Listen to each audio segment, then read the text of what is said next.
नमस्कार प्यारे बच्चों। बेटा कैसे हैं आप सब। आज हम करेंगे अपनी ड्यूई की वर्कशीट 45 जो आपके चैप्टर तत्वों के वर्गीकरण से है। बेटा जैसे कि हम अपनी लास्ट वर्कशीट में पढ़ चुके हैं, जो वैज्ञानिक मेंडलीव थे उनका बहुत बड़ा योगदान रहा आवर्त सारणी में, तत्वों के वर्गीकरण में। और बेटा उसी के आगे कंटिन्यूएशन में आज हम पढ़ेंगे मेंडलीव की आवर्त सारणी की उपलब्धियाँ एवं सीमाएं। ठीक है। मेंडलीव ने जब आवर्त सारणी पर काम किया तब तक सिर्फ 63 तत्व ही जो थे वो ज्ञात थे। मेंडलीव के अनुसार तत्वों के गुणधर्म उनके परमाणु द्रव्यमान के आवर्त फलन होते हैं। मतलब मेंडलीव ने अपनी आवर्त सारणी में बेटा तत्वों को उनके बढ़ते हुए परमाणु भार के आधार पर वर्गीकृत किया। मेंडलीव की आवर्त सारणी में ऊर्ध्व स्तंभ जिनको क्या कहा गया, ग्रुप, और क्षैतिज पंक्तियां जिन्हें पीरियड कहा गया थे। बेटा उपलब्धियां क्या थी। मेंडलीव ने अपनी आवर्त सारणी में कुछ रिक्त स्थानों को छोड़ा। वह इस प्रकार ऐसे तत्वों के अस्तित्व का अनुमान लगाया जो उस समय तक ज्ञात ही नहीं थे। मतलब मेंडलीव ने अपनी आवर्त सारणी में कुछ रिक्त स्थान छोड़े। वह रिक्त स्थान उन तत्वों के लिए छोड़े गए जो तत्व उस समय तक खोज ही नहीं हुए थे।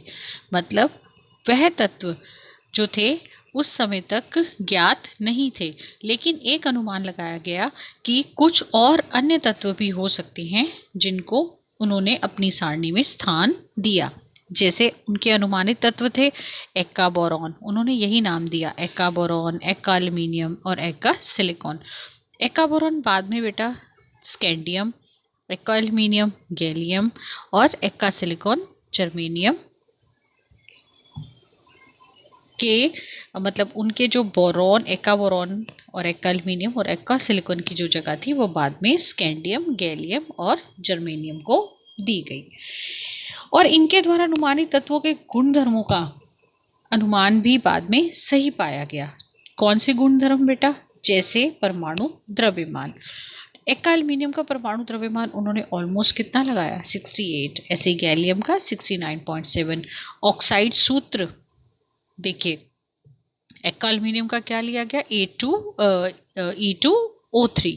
ऐसे गैलियम का Ga2O3। क्लोराइड का सूत्र क्या लिया गया, ECl3। और गैलियम गैलियम के केस में क्लोराइड का सूत्र लिया गया GaCl3। बेटा मेंडलीव की आवर्त सारणी में उत्कृष्ट गैसों को, जो कि सबसे ही ज़्यादा इम्पोर्टेंट था, ये एक उनकी बिग अचीवमेंट थी बेटा। मेंडलीव की आवर्त सारणी में उत्कृष्ट गैसों की जिनकी खोज ही नहीं हुई थी, जिनकी खोज बाद में हुई है, उनको भी स्थान दिया गया। और वह स्थान इस प्रकार से दिया गया कि आवर्त सारणी को डिस्टर्ब ना किया जाए। तो मेंडलीव की आवर्त सारणी में उत्कृष्ट गैसों जिनकी खोज बाद में हुई को भी पिछली अवस्था में छेड़े बिना नए समूह में रखा जा सके, इस प्रकार से स्थान दिया गया। मेंडलीव ने तत्वों से बनने वाले हाइड्राइड्स और ऑक्साइड के सूत्रों को तत्वों के वर्गीकरण के लिए मूलभूत गुणधर्म माना। जैसे कि हम बेटा अपनी लास्ट वर्कशीट में ऑलरेडी पढ़ चुके हैं इस बारे में कि तत्वों के हाइड्राइड और ऑक्साइड किस प्रकार बनते थे, और उन्होंने तत्वों के हाइड्राइड और ऑक्साइड्स का भी अध्ययन किया अपने आवर्त सारणी को बनाते हुए। ठीक है, तत्वों के ऑक्साइड्स और हाइड्राइड्स का भी अध्ययन किया आवर्त सारणी को बनाने से पहले। अब बेटा सीमाएं क्या थी। मेंडलीव ने अपनी आवर्त सारणी में हाइड्रोजन की स्थिति का पता नहीं, मतलब मेंडलीव जब आवर्त सारणी बना रहे थे तो वो हाइड्रोजन की स्थिति का पता नहीं लगा पाए। क्यों? क्योंकि हाइड्रोजन के गुणधर्म क्षार धातुओं व हैलोजन दोनों से मिलते जुलते होते हैं बेटा। क्षार धातुओं से कैसे? देखिए, क्षारीय धातुओं की भांति हाइड्रोजन भी हैलोजन, ऑक्सीजन और सल्फर के साथ एक जैसे सूत्र के यौगिक बनाती हैं। क्योंकि देखिए, क्षारीय धातुएं भी क्या कर देती है, अपने इलेक्ट्रॉन लूज कर देती हैं, ऐसे ही हाइड्रोजन भी अपना इलेक्ट्रॉन लूज करके प्रोटोन बना देती है। ठीक है, तो देखिए जब हैलोजन के साथ अभिक्रिया करती है HCl, ऐसे ही आपका सोडियम जो कि एल्कली जिसको हम क्षारीय धातु कहते हैं वो क्या बना देता है, NaCl। ऐसे ही ऑक्सीजन के साथ अभिक्रिया करके H2O, और सोडियम क्या बना रहा है, ऑक्साइड, दैट इज Na2O। ऐसे ही सल्फर के साथ अभिक्रिया करके H2S, और ये सोडियम के साथ अभिक्रिया करके Na2S। और हैलोजन की भांति कैसे हाइड्रोजन बिहेव करता है? हाइड्रोजन जो है वह द्विक परमाणु है। द्विक परमाणु मीन्स H2।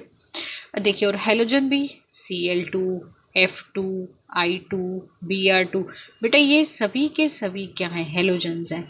ठीक है, तो ये हैलोजन की भांति क्या बनाता है? द्विक परमाणु। ठीक है, और वह धातु और अधातु के साथ अभिक्रिया करके क्या बना देता है? सहसंयोजिया बंध। ठीक है, हमने अपने कार्बन कंपाउंड वाले लेसन में पढ़ा है कि वह कार्बन के साथ क्या बनाता है? सहसंयोजिया बंध बनाता है। यदि परमाणु संख्या को आधार माना जाए, एक ही तत्व के समस्थानिकों को अलग अलग स्थान पर रखा जाएगा, जिससे आवर्त सारणी अव्यवस्थित होती है। बेटा मेंडलीव की आवर्त सारणी में जो समस्थानिक थे उनको स्थान मिलने में थोड़ा प्रॉब्लम था। जैसे देखिए, समस्थानिक अगर हम देखें, क्लोरीन है, क्लोरीन का जो समस्थानिक होते हैं वह Cl5N37 है बेटा। तो आप ये देखिए, एक 35 है, एक 37 है, तो इसके आधार पर तो उनको अलग अलग स्थान दिया जाना चाहिए था।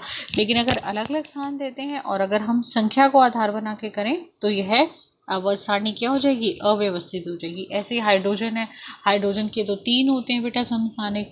तो इस तरीके से पूरी जो आवर्त सारणी वो क्या हो जाती है? डिस्टर्ब हो जाती है, अव्यवस्थित हो जाती है। और एक तत्व से दूसरे तत्व तक बढ़ने में भी परमाणु द्रव्यमान नियमित रूप से नहीं बढ़ता।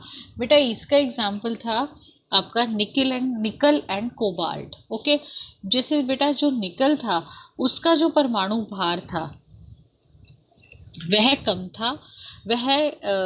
था और कोबाल्ट का परमाणु भार ज़्यादा था, और जबकि कोबाल्ट को पहले रखा गया और निकल को बाद में रखा गया। तो यह भी जो था यह भी एक जिसको कह सकते हैं कि प्रॉब्लम था उनकी आवर्त सारणी में। ठीक है, तो एक तत्व से दूसरे तत्व तक बढ़ने में परमाणु द्रव्यमान नियमित रूप से नहीं बढ़ रहा था। ठीक है, जैसा कि उन्होंने अपनी इसमें बताया था। लेकिन परमाणु भार यहाँ पे, जैसा कि मैंने आपको बताया बेटा, दोनों के परमाणु भार में क्या आ रहा था? डिफरेंस आ रहा था। ठीक है, जो हमारा परमाणु भार निकल का होता है वह होता है बेटा कम, और कोबाल्ट का परमाणु भार क्या होता है? ज़्यादा होता है। तो इस वजह से वह भी ठीक नहीं था, वह भी अव्यवस्थित था। इस प्रकार यह अनुमान लगा पाना संभव नहीं था कि दो तत्वों के मध्य कितने तत्वों की खोज होगी। तो इस प्रकार से ये थी मेंडलीव की आवर्त सारणी की कुछ सीमाएं। बेटा आइए अब करते हैं अपना वर्कशीट के क्वेश्चंस। कौन आवर्त सारणी के जनक थे? मैं आपको पहले ही बता चुकी हूँ, मेंडलीव जो थे आवर्त सारणी के जनक माने जाते हैं। इन्होंने कौन से गुणधर्म का प्रयोग आवर्त तत्वों को वर्गीकृत करने में किया? तो बेटा परमाणु द्रव्यमान। तो इन्होंने परमाणु द्रव्यमान तथा तत्वों के रासायनिक गुणधर्म, जो आपने पिछली भी लास्ट वर्कशीट में भी किया था, जो कि आपके रासायनिक गुणधर्म जैसे हाइड्राइड और ऑक्साइड को इनके रासायनिक गुणधर्मों का प्रयोग करते हुए तत्वों को उनके मूलभूत गुणधर्म के आधार पर वर्गीकृत किया। तो आप ये लिखेंगे, मेंडलीव आवर्त सारणी के जनक माने जाते हैं। उन्होंने परमाणु द्रव्यमान तथा तत्वों के रासायनिक गुणधर्मों का प्रयोग आवर्त सारणी में तत्वों को वर्गीकृत करने के लिए किया। ठीक है, नेक्स्ट बेटा सेकंड क्वेश्चन है आपका। मेंडलीव ने अपनी आवर्त सारणी में कुछ रिक्त स्थान जो थे को छोड़ा और वे इस प्रकार ऐसे तत्वों के अस्तित्व का अनुमान लगाया जो उस समय तक ज्ञात नहीं थे। इन तत्वों के नाम लिखिए और ये भी बताइए कि इन्हें क्या नाम दिया गया। बेटा ये आपका आंसर है, ये देखिए हम ऑलरेडी डिस्कस कर चुके हैं। एक का बोरॉन, एक का एल्यूमिनियम, एक का सिलिकॉन। यह तत्वों का उन्होंने अनुमान लगाया और आज इन्हें क्या नाम दिया गया है? Scandium, gallium and germanium. Next question आता है बेटा आपका कि मेंडलीव की आवर्त सारणी की उपलब्धियां क्या क्या थी? तो बेटा ये सभी आप उपलब्धियों में लिख सकते हैं। यह फर्स्ट, सेकंड, थर्ड, ये सब मेंडलीव की आवर्त सारणी की उपलब्धियां थी। जैसे कि समान गुणधर्म वाले तत्वों को एक साथ स्थान मिला, अज्ञात तत्वों के लिए रिक्त स्थान था, और सबसे इम्पोर्टेंट जो उत्कृष्ट गैसें थी, जो अक्रिय गैसें थी, उनका पता लगाने पर पिछली अवस्था को छेड़े बिना ही उन्हें अलग समूह में रखा गया। ठीक है, रखा जा सके, उन्होंने इस तरीके से उसे बनाया।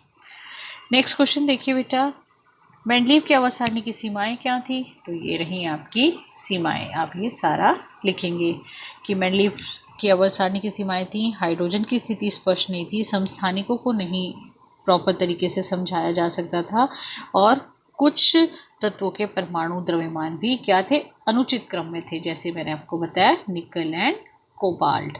और समस्थानिक का मैंने आपको उदाहरण दिया, जैसे आपका क्लोरीन 35 और 37 का। ओके, चलिए बच्चे, ये थी आज की आपकी वर्कशीट। उम्मीद करती हूँ आपको समझ आई होगी।